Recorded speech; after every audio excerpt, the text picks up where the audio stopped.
embeera ebadde yakutiise yabadde yakinyika ggobe zibadde essaawa 3 nga obudde bukya tubale tulindiridde Okello nga ffenna gwe tulindiridde emmotoka esoose okujja ze zimu ku mmotoka ze bayita ezigamba nti ziggulawo ekkubo era yo bwebadde ekkirira wano tubadde n'abamu ku be tubadde nabo wano ne bagamba emmotoka ezitasiba bwe zinaatutomera.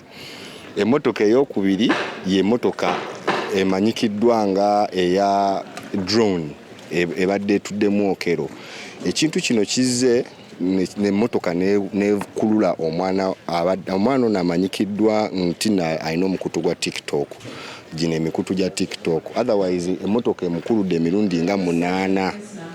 Emmotoka emukuludde emirundi nga 8 ffenna ne tugwamu enkyukwe akatambi ngenda kasheyalinga nammwe mujja kafuna. Naye embeera ebadde mbi nnyo omuvubuka omutwe gwonna ne gubeera nga oguvaamu omusaayi gubadde guvaamu omusaayi amagulu emmotoka kweyise bweti kwegamba tugenza ofuna obubaka obusembyeyo nti nno omuvubuka ono emulaga avuddeyo nti emulago ke ebadde ntono wabula ne gyalaze abasinga batugamba agenze nakaseera abalala batugamba walala. Otherwise embeera ebadde yakutiisa nnyo era kino kizza oluvannyuma lw'okuba nti nno abaripootinga KKooti babadde bafunye obubaka obugamba nti abaana bonna abaakola omusango gw'Okello ku lunaku lwa Monday omwali ba TikToker omwali ba bloggers olwaleero bagobeddwa era olwaleero tulaba bannamawulire kubanga aba TikToker ne ba blogger baweererwa ekiwandiiko alia before ne bagambibwa nti temukkirizibwa kudda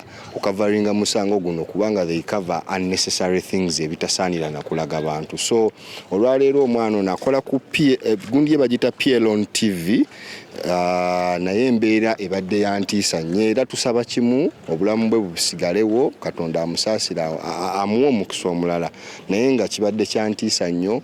Otherwise ne kamera ezimu zoonoonese balukedi eno bagikubye neegwa ne zivaawo ne zidda eri kitegerekeseeko nti n'emmotoka like ebadde efunye technical problem wakati awo era tugirabyeko ng'etwalibwa ku kabangali ne bagitwala oluvannyuma Kooti etudde era ne tugenda mu maaso nga tewali kyakukola. Otherwise tusaasira abantu b'omwana ono ne tusaasira bonna bekikutteko ndowooza era ne prisons nga bwekiyimiriddemu egenda kimaliriza kubanga prisons emmotoka ebadde ya prisons tusuubira nti prisons yegenda n'okukola obujjanjabi na buli kimu kyekyo. Good morning, Your Worship.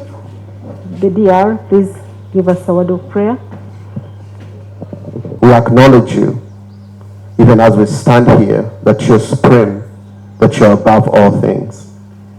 We also want to commit a brother who has just had an accident here, that Lord, his life will be preserved. We commit him into your hands. Father, thank you, and we bless you. In Jesus' name we have prayed. Madam Phoebe, when you said that this man was breathing heavily, what did you mean? Wagamba nti omusajja ono yali Essanyu, kiki wali otegeeza? You asked me how he was responding. That's the only thing, he was breathing heavy. Wambuuza engeri gye yali addamu nekugamba nti yali Essanyu. Please clarify. No, breathing heavily, she may not be able to describe that. You want her to describe? I think we can all understand how to breathe heavily. Fenna tuba tusobola okutegeera engeri omuntu gy'abeera assaamu.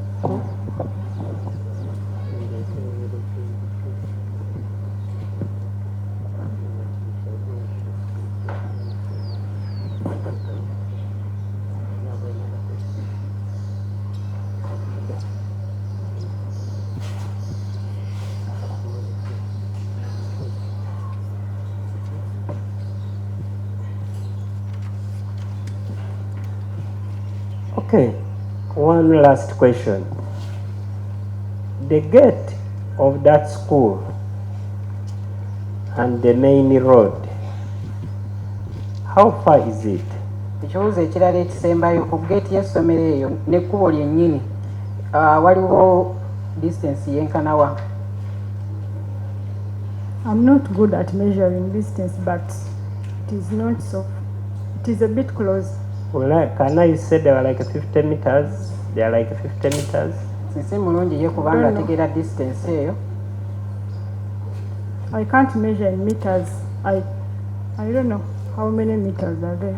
Can you try to estimate here? Meters meka? From our gate to the main road. From where you're standing. I think it can be like from here up to that place which goes to the Maranatha High School.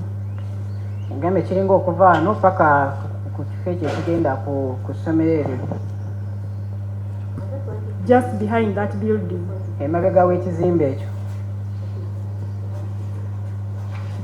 Let's get to know the estimate of the distance.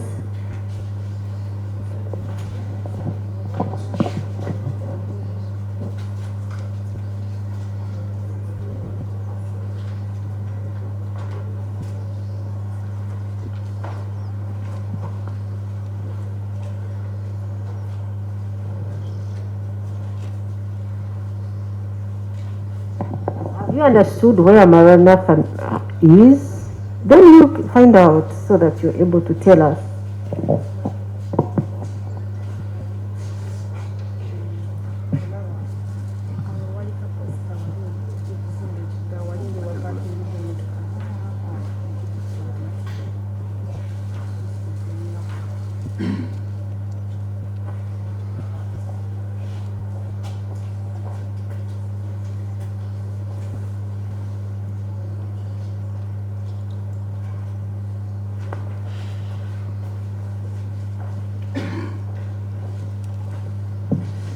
My lord, we estimate it to be around 70 meters. KKooti bo bagambye bateebereza okubeerawo obuwanvu bwa mita nga 7.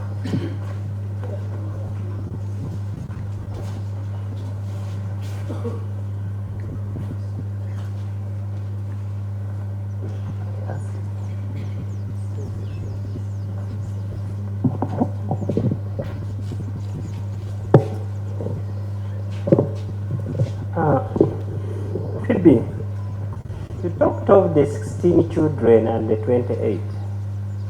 Are they in the same premise? Wayogedde ku bano 16 n'abiri bonna bali mu kifo kye kimu. We're in the same premise, we are in the same premise, but we have different classes. Bonna bali mu kifo kye kimu lwakuba balina ebibiina bya njawulo. So, those who were a bit old that time, how many people were attending to them? Kwabo abaali abakulukulumuko baali bantu bameka baali mu kubalabirira? Our age groups are almost the same. So kati simanyi bw'ogamba abakulukulumu baluwa bw'otegeeza. I don't know when you say those who are a bit old, the ones that you mean. Maybe let her clarify for us the two categories of the children. She said the vulnerable and help us understand that differentiation. Bwe ngamba vulnerable waliwo church egenda mu communities nerondayo abaana abava mu families ezitalina buyambi abali malnourished ne baleeta ne tubateekawo ne tuba nga tubalabirira. Among those who are vulnerable, the church gets them from the community.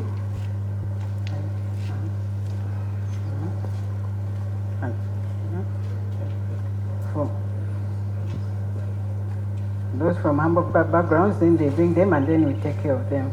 Ne tubalabirira and we take care of them. Era bo tebalina tebasasula sente za mwezi. And those ones they don't pay a fee per month. Then ne wabawo category endala. Then there are those others, another category. Abazadde bo basasula kubanga bayagala abaana baabwe tubeere nga tubasigaza naye nga tebali mu project eri. Whereby parents pay for those children and we take care of them because for them they are not in the other project. Kikula kyono omwami category gye yali agiddemu okuwandiisa omwana we. So that is the same category that this gentleman also came to register his child.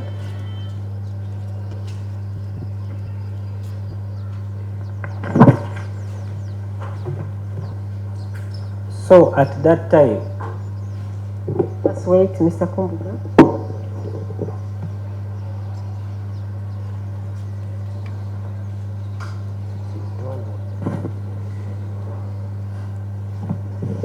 Help us repeat how many were in the vulnerable group and how many were in the other group. Ddamu tubuulira abo abali mu group eyo ya vulnerable gye bayogeddeko n'ekibiina kiri ekirala. Abali mu vulnerable group bali 28. Abali mu vulnerable group bali 28. Abali mu category endala bali 16. Then bali abalala bali 16.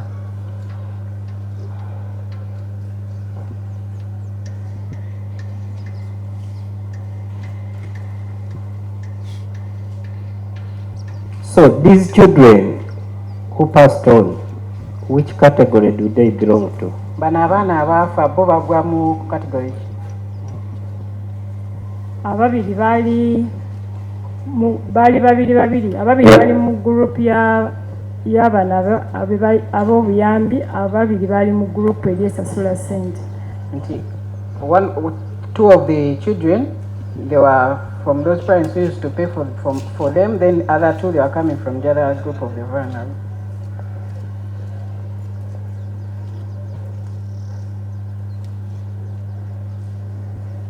So will I be right to say both groups, it's you was attending to them that time alone? Yandibadde mutuufu ogamba nti group zonna awamu gwe yali azirabirira ekiseera ekyo. During break time, will I be right? Yandibadde Is mutuufu. it right or no? Kituufu oba nedda? it is right at that particular moment. Okay. Tekituufu mu kaseera ako.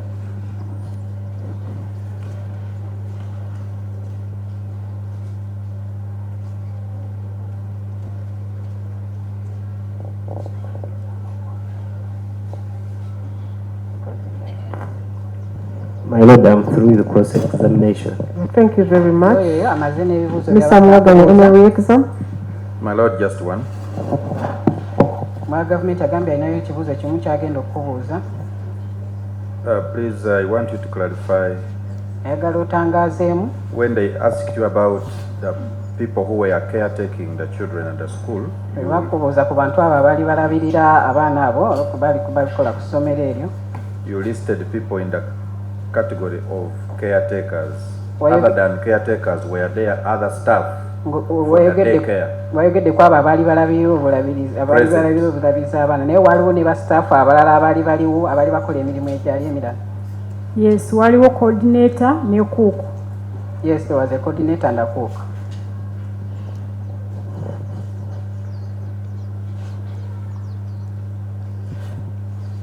That's all, my Lord. We pray to call the next witness. Ng'era bye ebibuuzo First wait, I have some questions for her. Okay, my Lord. n'omulamuzi alina ebibuuzo byagenda okuba nga akubuuza.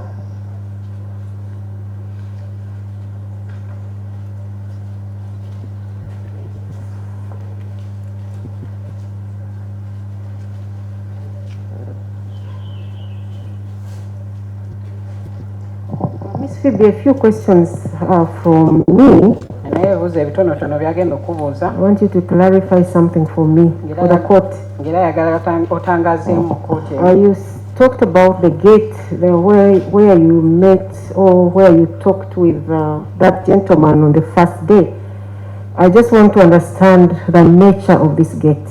Ayagala okumutegeeza gate eyo yali oba efaanana etya ku gate eyo wayogerera n'omwami oyo. Is it a closed gate? Is it a gate that has bars? Ye gate erina emitayimba oba gate ebeera nga nzikali nga oba talaba eri muntu. It is open with bars. Gate eyo ebeera open n'emitayimba egyo. It has bars. It is this kind of gate which has bars that you can see through. Ye gate ebeera erina emitayimba ng'oba osobola okuba ng'olaba okuyitamu ng'olaba.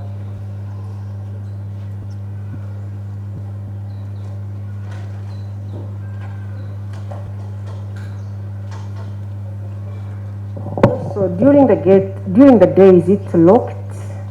Yes, it's locked. Nti emisana gate era ebeera nzigale.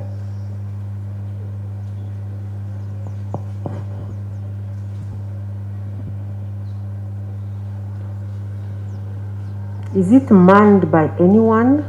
Waliwo omuntu agibeerako oba agikuuma? Is it manned by Waliwo omuntu anyone? abeera akola ku gate eyo? No, we just keep it closed. In case someone wants help, we go and open for him. Bo babeera bakikuuma ng'ebeera nzigale, omuntu era bw'aba nga ayagala obuyambi bo bagenda ne bamuggulira.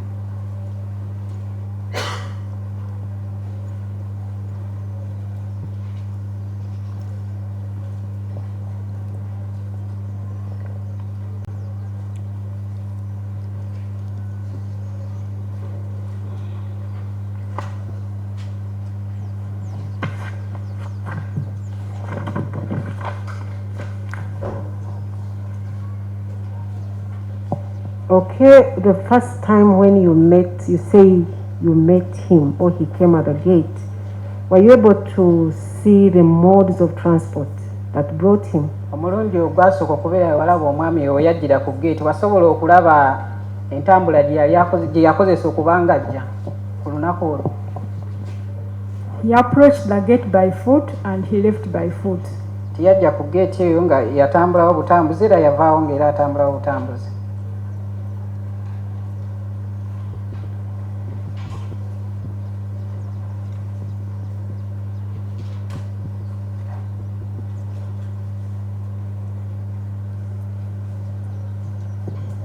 And you also said that the act of cutting the children took a very short time. Are you able to estimate the time in terms of minutes? Era wagamba nti ekikolwa ekyo kye yakola oyo yali nga atema abaana abo kyatwala ebbanga ettono ennyo. Osobola okutegeera oba okuteebereza kyatwala bbanga lyenkanawa? According to the time we spent there, I can estimate less than 7 minutes. Sinzira ku kiseera ekitwalibwawo zaalinga eddakiika okukka wansi w'omusanvu.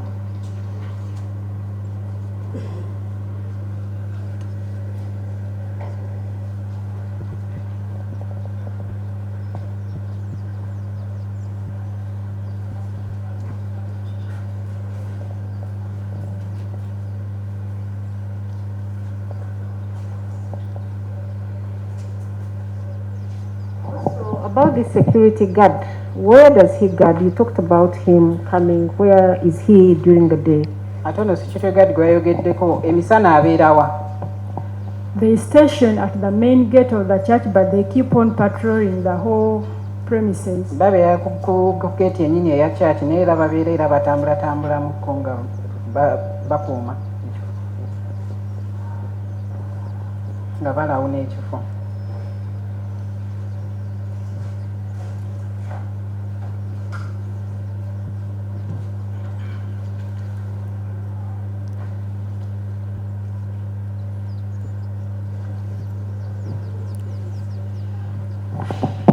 Okay, Mr. Mwaganya, any questions that arise from my questioning? My Lord, not at all.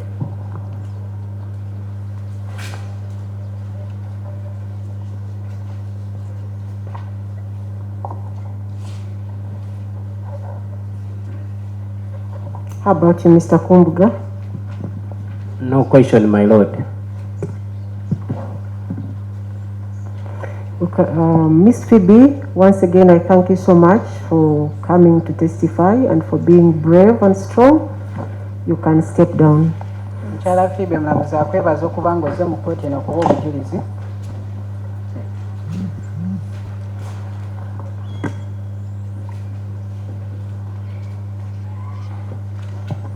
Let's have the next witness. Katufune omujulizi omulala.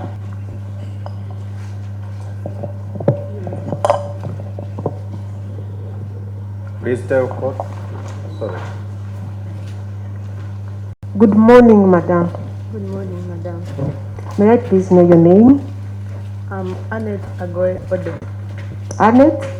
Annette Agoy Odo. You're going to spell for me the two names, the last two names. Annette, A-G-O-E. A-G-O-E. Then O-D-B-O-N-G. A-D-O-N-G. Yes. Odong. Yes. Oh, madam. How old are you? I'm 57 years old. And what is your religion? Born again.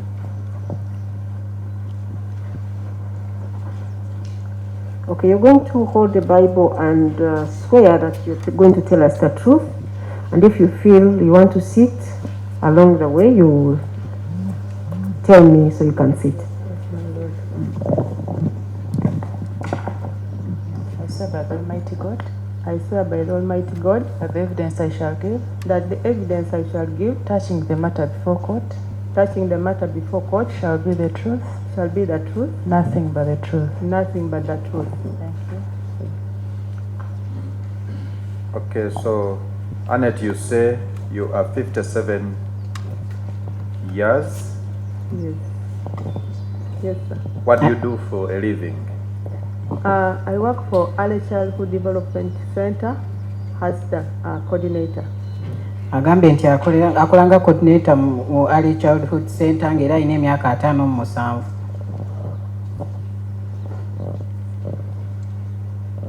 For how long have you worked as such? Omazeeyo ebbanga lyenkana wange okolera eyo. I've worked for 15 years. Yakakolerayo emyaka 15. And what do you do as coordinator? Okola mirimu ki egyo nga coordinator? At the facility, Mr. Morgan, I'm hoping the other witnesses are not here. No, my lord. Okay. They are far apart. at the facility we have two programs. One is for the vulnerable children. So for the vulnerable children, You are going to go Okay. to allow court to write. Teko facility balinawo programs ziri bbiri ng'emu esooka ey'aba vulnerable. then the second one is for the children from those ones who pay money, that is the daycare. Then ey'okubiri abo abaddekeya baba babasasula ssente. Yes. So at the for the vulnerable, I meet the mothers. We register the children door to door from the community. Nti era abo vulnerable baba batasasula ssente, ayogera ne maama w'abaana abo, bamaama w'abaana abo, era ne babawandiisa. We bring them to the center. Ne babaleeta ku center. Teach the parents parenting. Ne basomesaamu abazadde b'abaana abo. Teach them nutrition. Engeri y'okuzaamu abaana n'okubaliisa. Because most of them we find when they are malnourished. Oba abamu tusanga nga babeera tebalya bulungi. So we also teach the parents hygiene. Era tusomesa n'abazadde abo ebyobuyonjo. We also have devotions with the parents. Era tubeera tusaba n'abazadde abo. And the children also. N'abaana awamu.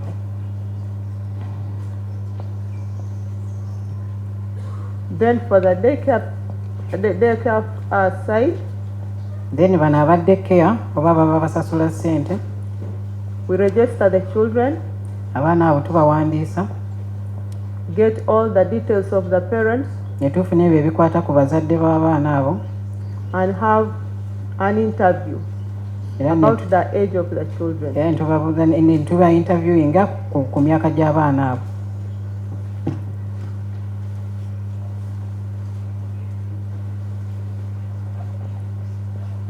Yes.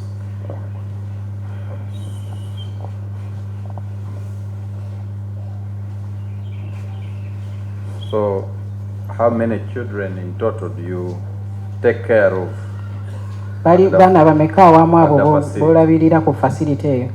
The facility altogether, we have the vulnerable children are 48. Abo bali vulnerable baba batasasula ssente bali awamu abaana 48.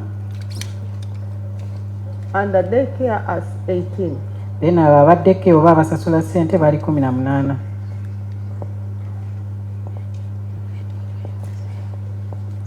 Do you know the accused? Oyo omwami oyo omumanyi oyo gwe bavunaana omusango nti ye? How do you know him? Ojja okumanya. On 2nd of April 2026. Ennaku z'omwezi 2 ogwokuna guno omwaka. At around 11.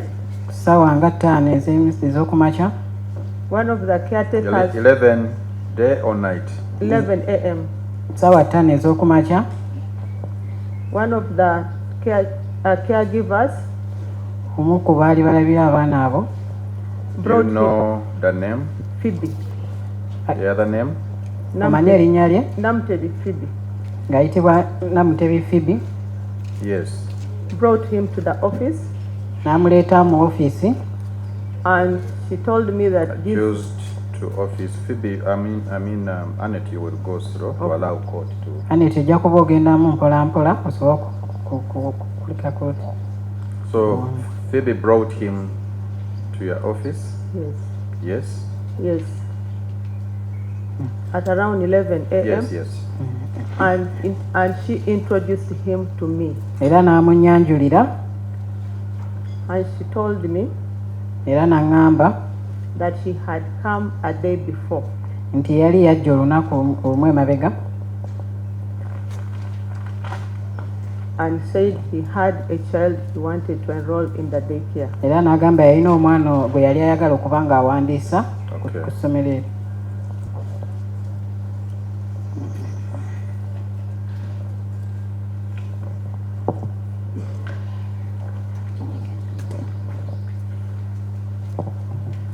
Okay.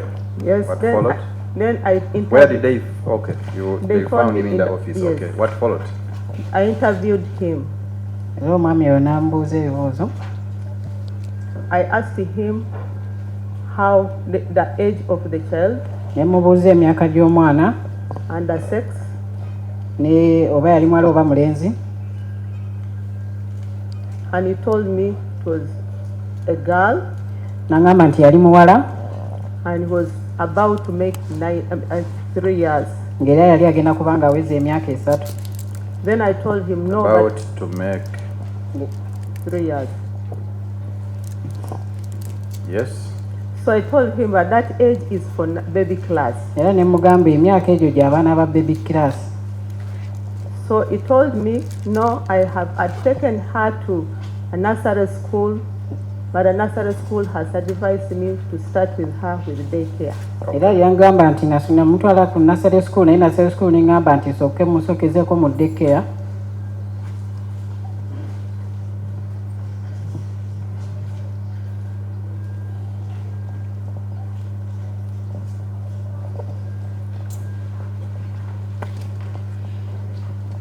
Okay. And he gave me the reason. Era n'ampa ensonga. He told me the girl was not social because she stays with the mom alone.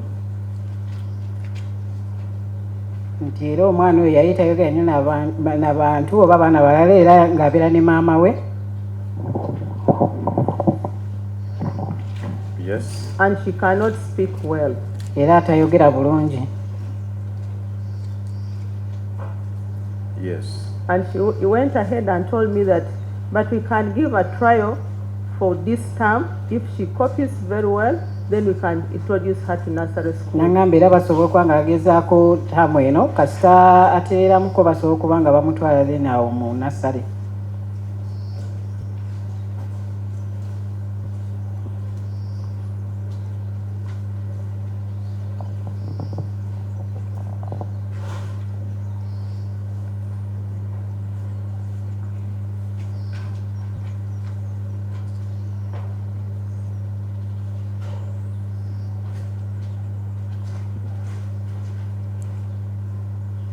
What followed? I understood I accepted his request. Era nenzikiriza okusaba kwe. And I told him what it takes to enroll a child in the daycare. Era ne munnyonnyola ekyo ekyali beetaagisa okubeera ng'owandiisa omwana mu daycare. So I told him. You wait.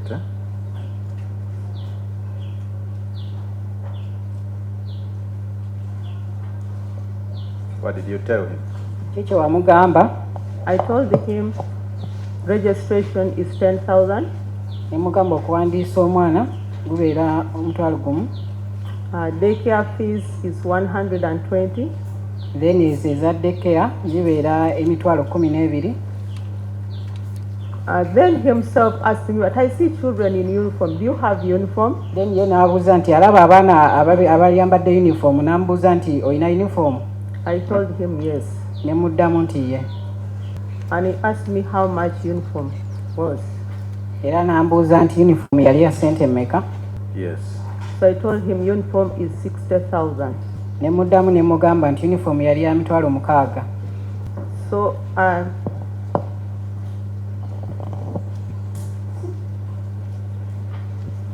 yes.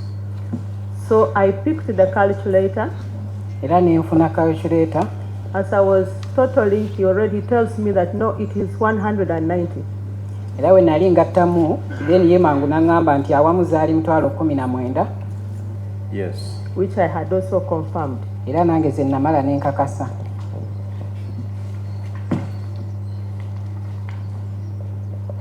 What did he use to total up the money? Kiki yakozesa okubanga agatta sente zaawa? He did it mentally. Ye yakikozesa bwongo. What followed? Ki ekyaddirira? Then he went ahead and told me that he didn't come with cash. Nayongera n'angamba nti yali tazze na ssente eza cash oba ez'obuliwo. So he asked me if he can put it in the mobile money. N'angamba oba asobola okuba nga aziteeka ku mobile money. So he asked me for my contact. Era n'ansaba contacts zange. Which I gave him. Ze namala ne muwa. What followed? So I told him that if you are sending the 190,000, you need to include the withdrawal fee. Ne mugamba oba oweereza ssente ezo 19 ayongerako n'ezo ez'okugyayo ssente ezo. And he told me it's fine, let me put there 5,000. N'angamba kale tewali buzibu era kayongereko naye 15,000. Which he did, and he sent to my phone. Era kye yakola n'aziweereza ku ssimu yange 195,000. emitwalo 19,15. Then after seeing the message, bwe namala okulaba message, I instructed Phoebe to write for him a receipt. Ndagira Phoebe okubeera nga amuwandiikira receipt. Yes. She wrote the receipt and she gave it to him. Era yawandiika receipt eyo n'amala n'agimuwa. In what form are your receipts? Receipt zo ziri. They are duplicate form receipts. Explain, please. It was handwritten receipt. The receipt omuntu z'abeera awandiisa obuwandiisi. With they are headed receipts. Ng'era kuliko ebigambo Headed what? Gaba Community Church is kuliko Gaba Community Church ECDP. Gaba Community Church is in bracket ECDP. ECDP. What does that stand for? Kitegeeza ki ekyo kya ECDP? Early Childhood Development Program. Kitegeeza Early Childhood Development Program. And when you say they are duplicate, what do you mean? Ogamba nti zaali duplicate, ki ky'obeera otegeeza? The client takes the original and will remain with the duplicate. Client yatwala copy original, fene tusigazaako eyo eya duplicate. So before I forget, you told this court that the total enrollment in your school has 48 vulnerable and 18 in daycare. Yes, sir. Were all these numbers at the school on that day, the second? Wadde ogamba kooti eno nti abaali vulnerable abaali batasasula ssente baali 48, then abaali basasula ssente aba daycare baali 18.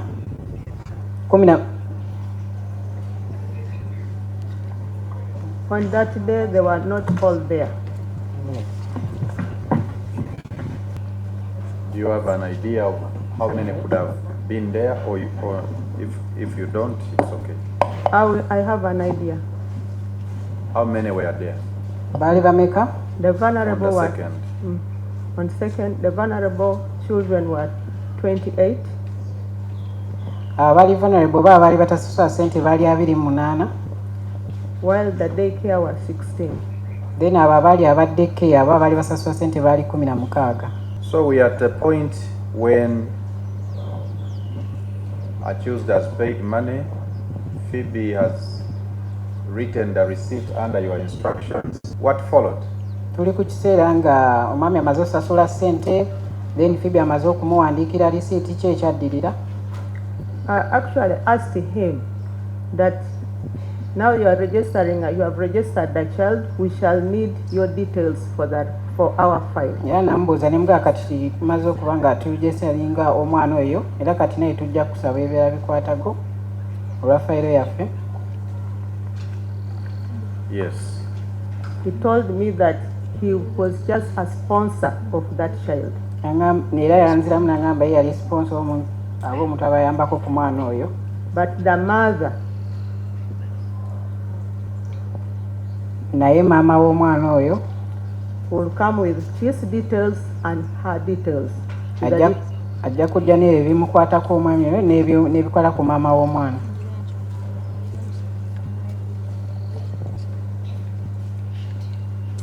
Yes. On Tuesday. Ku lunaku olwokubiri.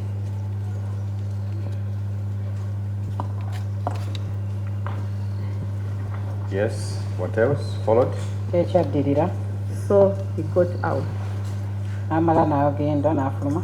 Actually told him, thank you very much, we're waiting for you and the child on Tuesday. Oluvannyuma namala ne mugamba webale nnyo nga mwebaza era tulinze omwana oyo ku lunaku olwokubiri. Okay, what followed? Ekyaddirira. So he got out and I also went back to start doing what I was doing because they entered the office when I was typing some things on the computer. Yamala n'afuluma nange nenzayo nenzira ku mirimu gye nali nkola kubanga we yayingirira nali nange nina emirimu gye nkola ku computer.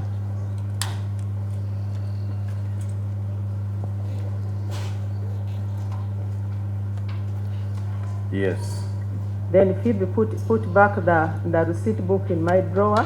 Then Phoebe nazira akatabo ka receipt mu drawer.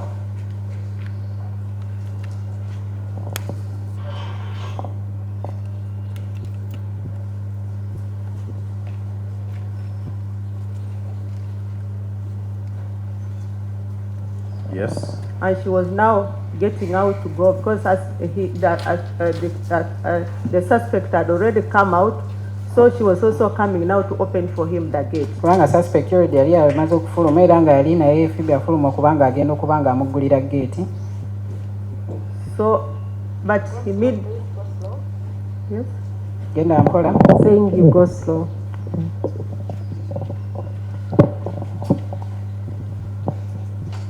So you said Phoebe also got out to open the gate. Wagambye nti ne Phoebe naye yafuluma kubanga agenda okubanga aggulira omwami oyo gate. Yes. So I looked out through the window. Neningiza mu dinisa. And I saw the accused bending on the child. Nenda abo accused oba avunaanibwa nga akutamye ku mwana. So I made a noise and then Phoebe was so saying, what are you doing on our children? Era nenkuba enduula nti nabuuza okola ki ku baana baffe? Because we actually thought. Miss Annette, please repeat that. You looked through the window. What did you see? I looked through the window and I saw him on the child. He was bending on the child was under him. So for me I thought it was just beating the child.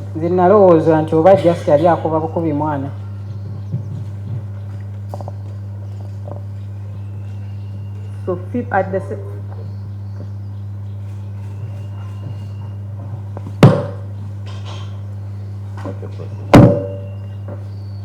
So at the same time, Phoebe had also seen what was doing.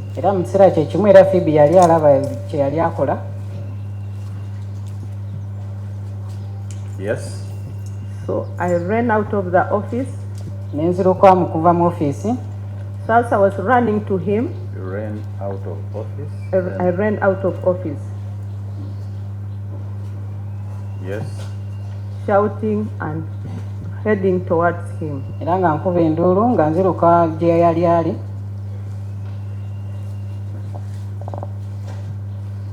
Yes. So he stood up and left the child who was lying down. Era n'ayimuka n'aliko omwana oyo ng'omwana oyo yali yeebasaawo wansi. And was lifting the knife towards me. Era nga asitudde akambe nga akayolesa gye ndi. With open eyes. N'amaaso nga agankanidde. So now what? Now Phoebe, I will keep prompting you. I mean Annette. Okay. I'll keep prompting you. So just be patient with our speed. So you say he lifted the knife. I ran away. Lifted the wife to a knife towards me. Yasitula akambe nga akayolesa gye ndi. Yes. Then I ran away. Nenziruka. Ran away to where? I ran towards the corner because that is facing now where the church, where the guards are. Nenziruka mu koona.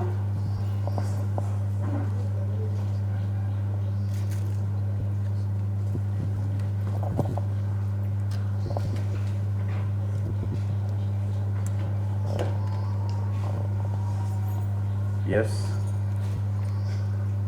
Then he went back and now that is the time Phoebe now went as he bent on the next child. So Phoebe picked a bicycle to hit him. Era mu kiseera ekyo Phoebe n'akwata akagaali okubeera nga akamukuba.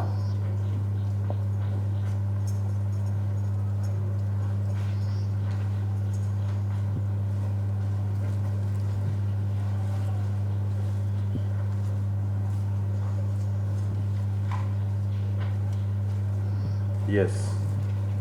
He still ran towards Phoebe. Era n'adduka gy'ali. To Phoebe. Ewa Phoebe. That's when Phoebe fell down. Era mu kiseera ekyo Phoebe we yagwira wansi.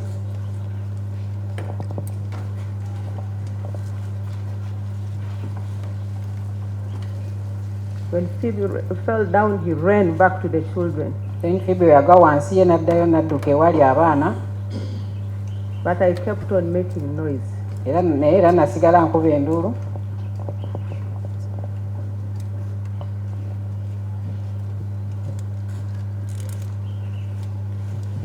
Okay. Proceed. Eyongereyo. Then Phoebe still picked another bicycle. Era Phoebe n'akwata akagaali akaali akalala. And hit him. N'akamukuba. That's when now he jumped and wanted to cut Phoebe. Kati awo ekiseera we yabuuka ng'ayagala okubeera ng'asala Phoebe oba ng'amutema.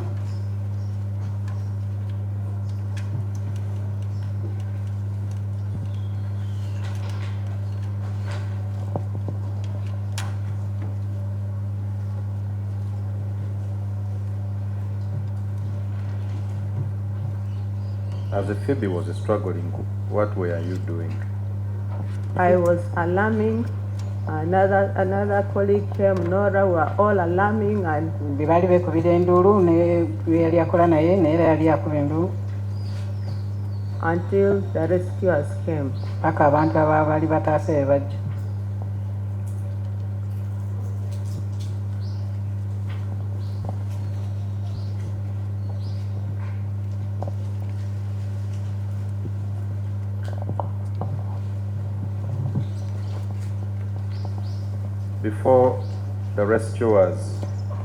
Before we go to the rescuers, how many children in total were cut?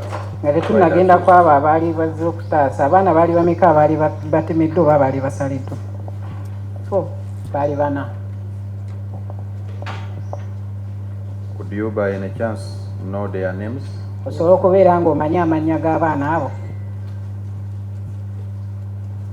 Gideon Eteku. Kuliko Gideon Etegu. Ignatius Seruyange. Kuliko Ignatius Seruyange. Keisha Genrot Otim. Keisha Genrot Otim. And Ryan Odeke. Ne Ryan Odeke.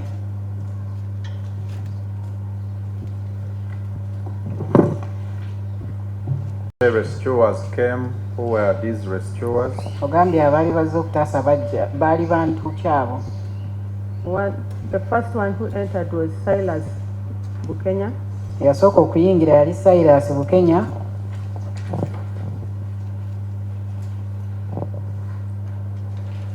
Moses Opio, who is the guard. Kuliko Moses Opio yali akuuma. And Bashir Matovu. Ne Bashir Matovu. What happened as the rescuers, when the rescuers came? Kyatuukawo abo baali bazze okutaasa nga bazze. They got hold of him. Basobola okubeera nga bamukwata.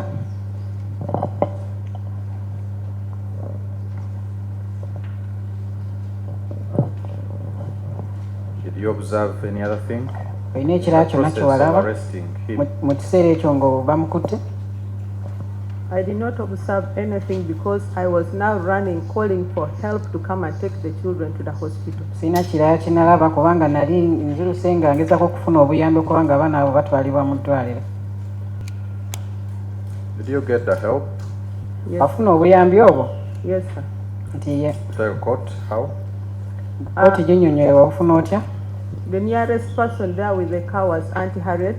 Omuntu yali okumpi awo yalinawo emmotoka yali Auntie Harriet. So she came and parked at the gate. Era yajja n'apaakinga awo ku gate. The car was Auntie. What happened when Harriet came with her car? Kyatuukawo nga Harriet azze n'emmotoka ye. People hurried to carry the 3 children. Antu Thought they were alive.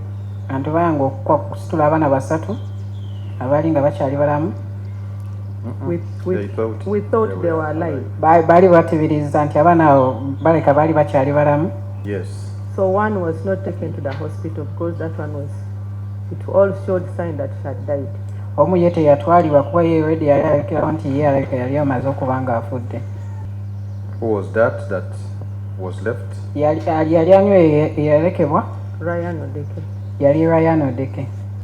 Which hospital did the Harriet take them? Yali ddwaliro ki Harriet gye yatwala abaana? Wales Medical Center. What followed? Kyekaddirira? The police arrived. Poliisi nemala neetuuka. Other than police Silas and the guard Moses and Matovu brought him to the Askari's offices and locked him there before the police arrived. Silas ne wagaadi bamukwata ne babaako be bamusibira nga poliisi tennaba kubaako ng'etuuka. So other than those the 3, Cyrus, Moses and Matovu, and the police, did any other person come or respond? Waliwo omuntu omulala yenna eyajja. The people from the community had already also arrived. Nti abantu abalala ku kyalo baali nabo already baali bamaze okuba nga batuuse. What happened when police came? Kyatuukawo nga poliisi ezze. The police tried to control the people. Abapoliisi bagezaako okubeera nga bakakkanya abantu. And later on, they picked the body which was also lying there. Era oluvannyuma bajjawo n'omulambo ogwali gwe basaawo. And picked the other ones also at once. Era ne bafuna ne bali abalala era.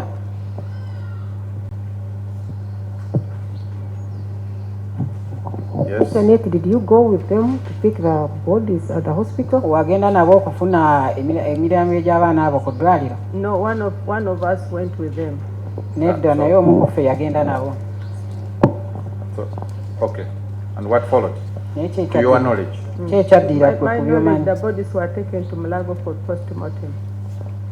Emirimu gy'abaana abo gyatwalibwa e Mulago kubeera nga gyekebejjebwa abasawo.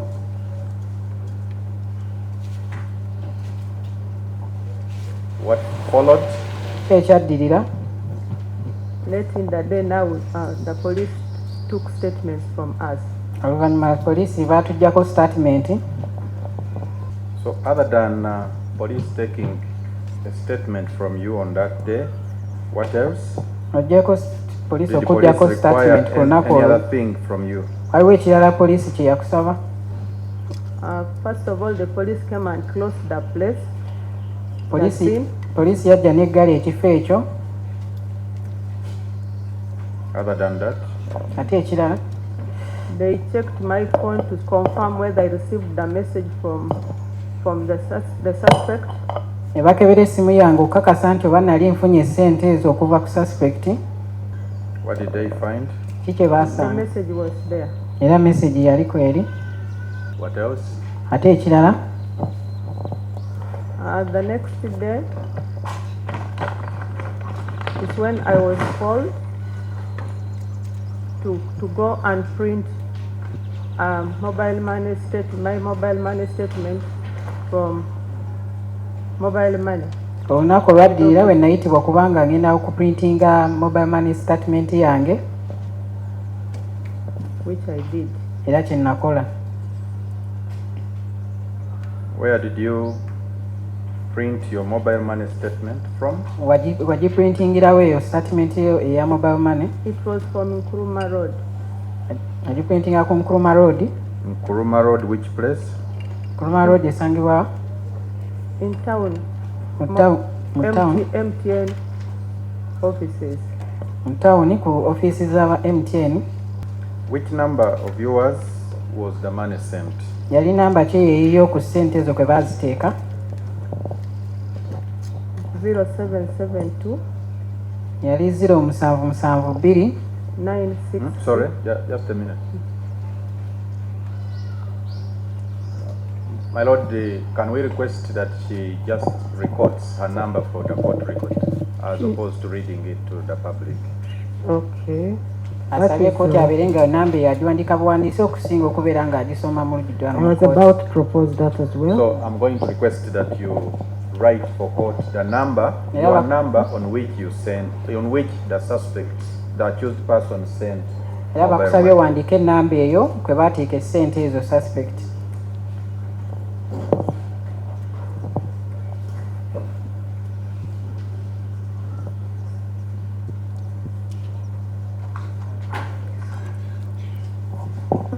Begin by showing it to the prosecution, to them, and then to the assessors, and lastly to the court. PW6 Phoebe was testifying. After comparing the two, I find that they are the same. I have also considered the objection raised by the defense counsel to the effect that the witness, PW7, is not competent to tender in this evidence because she's not the author.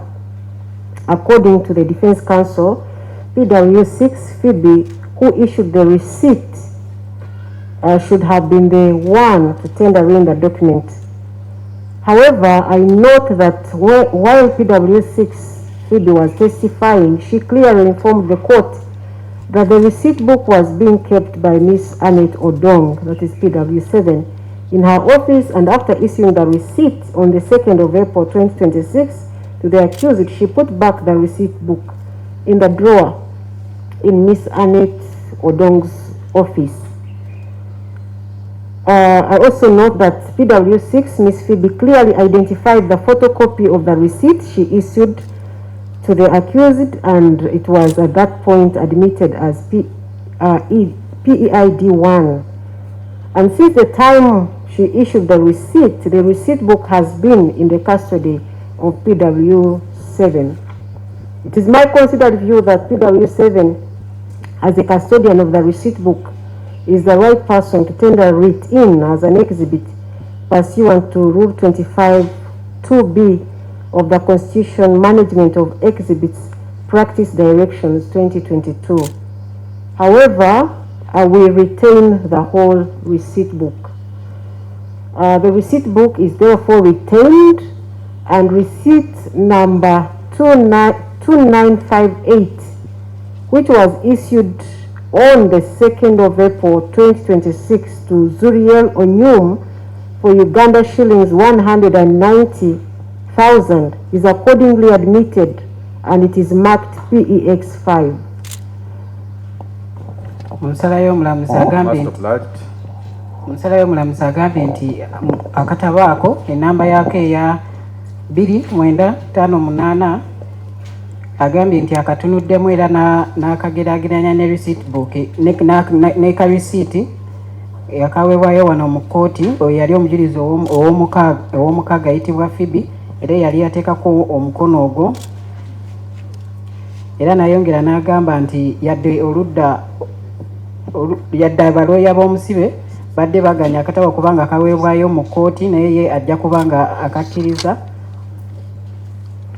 olw'ensonga nti omukyalo ono ali mu kkooti omujulizi ow'omusanvu Anet ye muntu oyo atereka akatabo ako era yabeera nako nga yadde Anet yali yawandiika risiiti ng'ennaku z'omwezi 2 ogwokuna omwaka guno eno era we yamala okuwandiika risiiti n'agiwa omwami oyo akatabo n'akazzaayo mu woofiisi ewa mukyala Anet era kkooti eno yatunuulira receipt book eyaleetebwa omujulizi ow'omukaaga era kkooti eno nebeera nga receipt eyo egisigaza mu kkooti eno ng'egirabako ng'eyali ey'oludda oluwaabi ng'era omujulizi ow'omusanvu ye muntu omukyalo ono ali wano mu kkooti ye muntu omutuufu okubeera ng'awayo akatabo ako era kkooti n'esalawo nti ejja kuba akatabo ako ekasigaza akaalimu receipt yaweebwa omwana yali Zuril Onyum ng'era kajja kubeera nga ekizibiti eky'oludda oluwaabi ak'okutaano. How about the next document? Ate ekiwandiiko ekirala. Do you recognize it? Nakyo kitegeera? Yes, I do. Nti ye? What is it? Ng'era kyekyo? This is MTN mobile money statement. Ng'eno ye MTN eya statement ye MTN.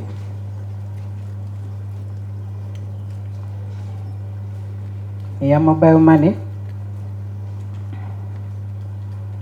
Does it reflect the transaction that you told court? Eragako esente ezo ziwagambe kkooti eno? Yes, sir. Nti ye? Does it reflect your telephone number that you told court? Era eragako enamba y'essimu eno gye wawandiikidde kkooti eno? Yes, sir. Nti ye? Does it reflect the amount? Era eraga n'omuwendo gwa ssente? Yes, sir. How much is reflected? Nti ye? 195,000. I pray that the land chief state attorney avoids leading question. Does it reflect this?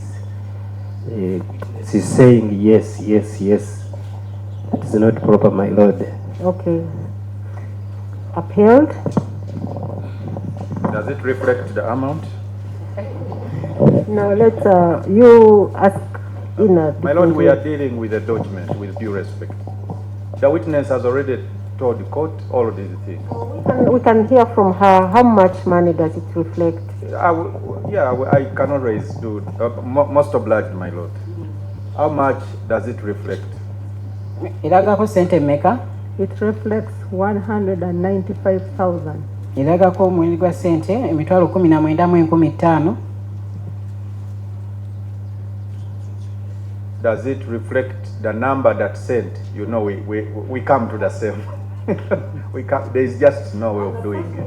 Trying to avoid also speaking out the numbers here. Actually, for her number, it was deliberate because I can't ask her to read out the number. We already have, and court can always compare. How about the number that sent on your number the money? Ate namba yaweereza sente ezo ku namba yo? I have it here. Nti nayo kweri? My lord, can she read it? Does the defense think that they still need it as a private?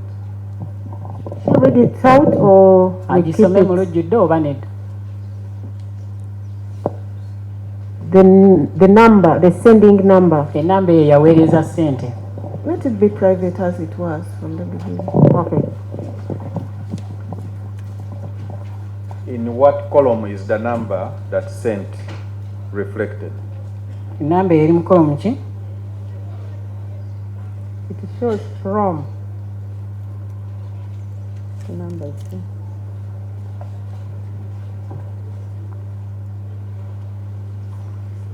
Can you just write it still on the paper for court? Enamba eyo sooka okuddamu n'ogiwandiika era ku lupapula kooti egirabe. Yes, Mr. Morgan, you can proceed. On what day? Lwali lunaku ki? Is reflected on the statement. Eri ku statement eyo. For sending the money. Olunaku lwe baweereza ssente ezo. It was on 2nd February 2026.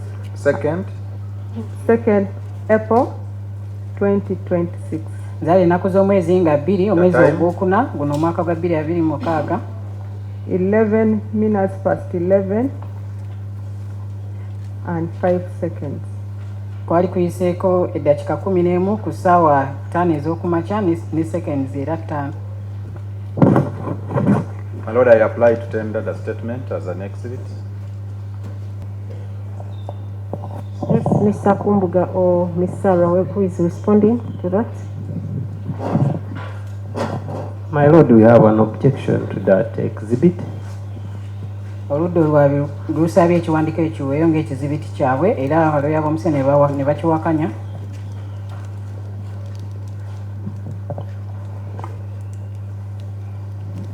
The document was prepared and authored by MTN.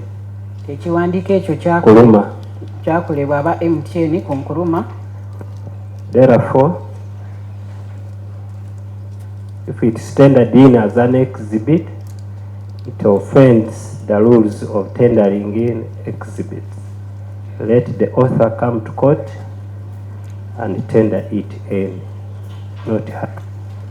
Era kibakinyanga amateeka ag'okuwaayo ebiziti mu kkooti nti era omuntu oyo yennyini aba yakikolayo MTN baba balina okujja wano mu kkooti ne baba nga bakiwaayo.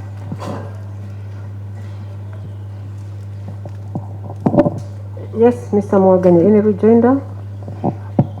My Lord, does our land colleague want to specify which rules so that we respond from an informed point of view when he says this procedure breaches rules? Which rules, my Lord? Yes, Mr. Kumbuga, it offends which law? My Lord, right now I do not have the law, but the law of tendering in exhibits, especially documents written, etteeka ery'okuwaayo ekizibiti ddala ebyo ebizibiti ebibeera biwandiikiddwa.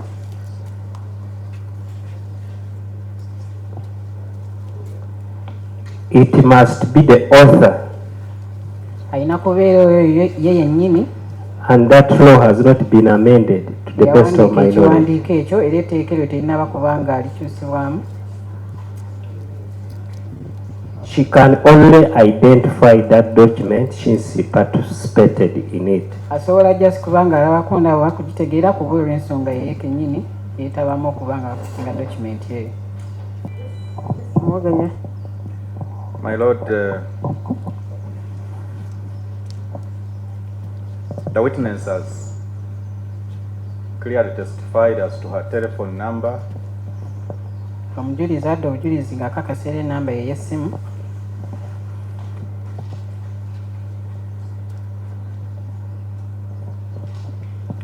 And to the fact that she personally went Ng'era ye kennyini yali yagenda to the telephone provider and secured her personal mobile money printout. kwabo bennyini abaali b'omukutu ogwo ogwa MTN asobola ye kennyini n'afuna print out okuva mu abo aba MTN.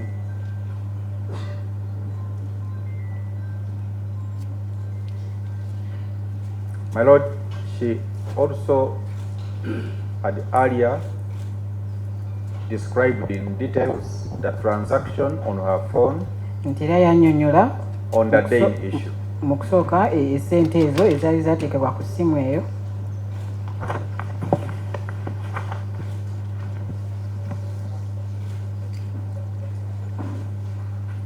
My Lord, under Rule 25, 2F of the Exhibit Management of the Constitution, Management of Exhibit, Practice Direction of 2022.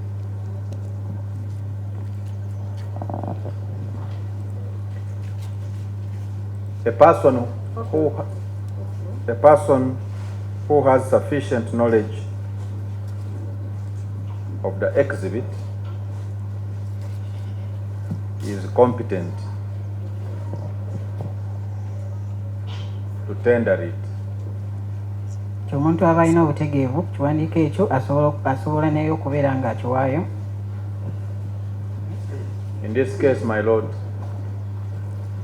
the witness has sufficiently not just described the transaction, but also the process through which she personally secured it. Ng'era omujulizi oyo atunnyonnyodde emitendera gyonna gye yayitamu kubanga afuna statement eyo. My Lord, we believe she is competent in that regard. Era nga tukkiriza nti naye abeera asobola okubeera nga awaayo ekiwandiiko ekyo mu kkooti.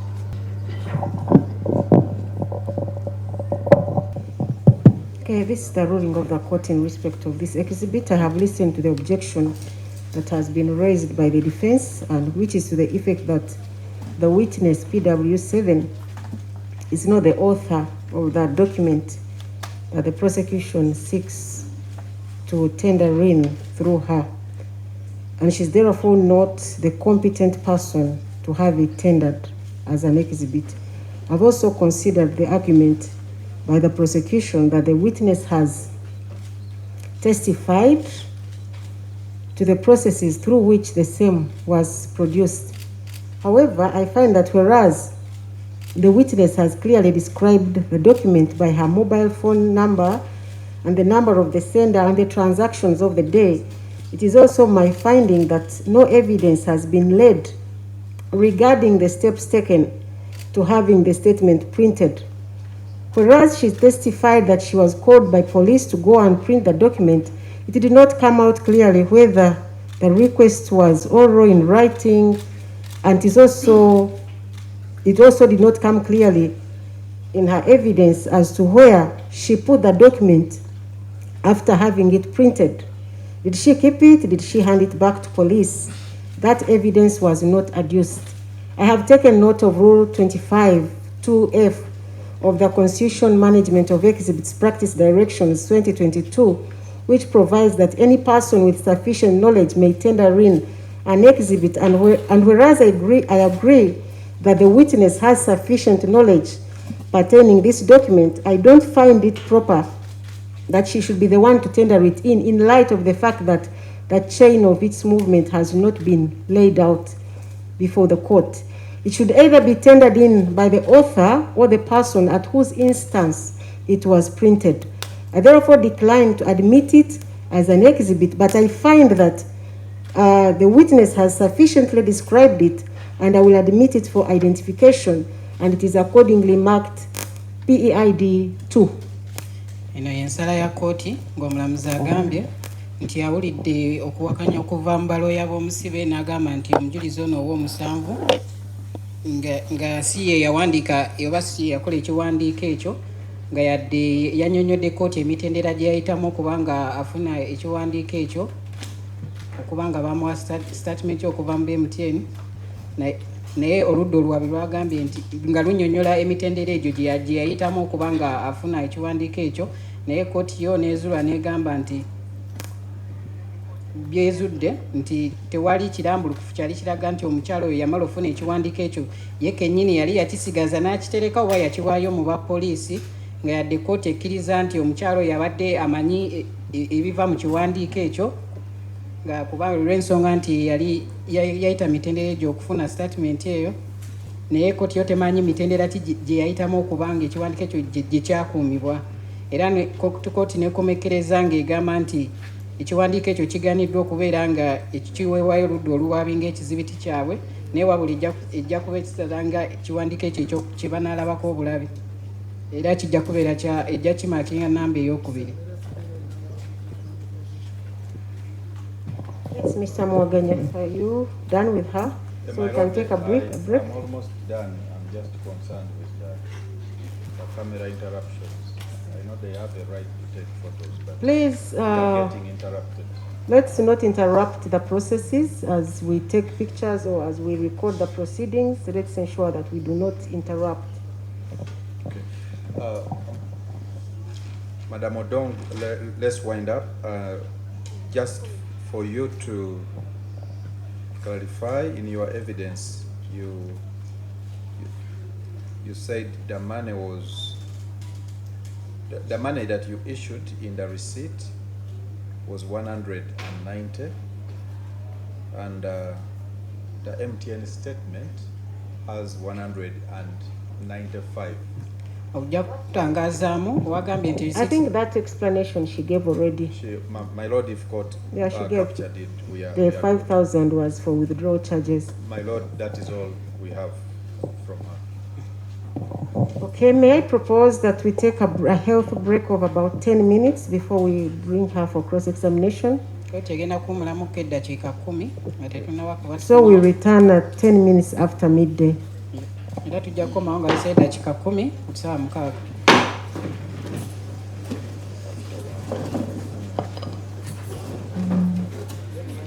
Amanya gange nze Kibira Hassan okuva mu Kibira Construction Company Limited.